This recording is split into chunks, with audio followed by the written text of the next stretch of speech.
Poised before kick-off. When you throw in the small matter of vital league points, both sides had a disastrous Christmas.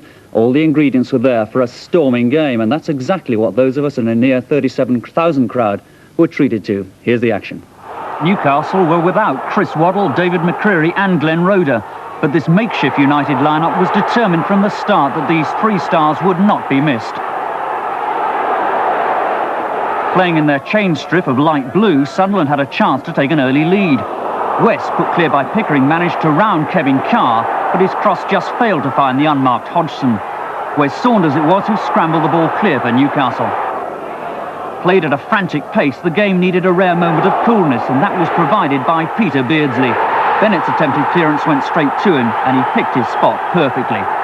Sunderland protested that a Newcastle player had strayed offside, but after consulting a linesman, referee Scott decreed the goal should stand. The greasy surface made life hard for keepers, and this Howard Gale free kick so nearly escaped Carr's clutches. It was 1-0 to Newcastle at the interval, but 3 minutes after the restart there was double disaster for Sunderland. Gale was adjudged to have brought down Saunders in the area. Despite being booked in the first half, Gale continued to argue with the referee and paid the price. As he walked sadly off, Beardsley made it 2-0 to Newcastle from the spot. A depleted Sunderland went straight onto the attack, and only a fine save by Carr from Walker stopped them getting back into the game.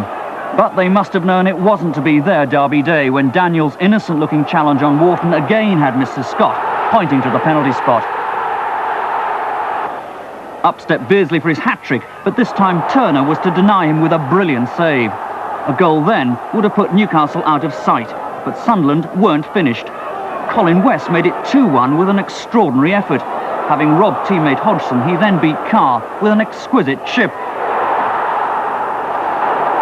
The 5,000 Roker faithful ready to cheer the equaliser when full-back Venison was put clean through, but desperate defence by Saunders thwarted him.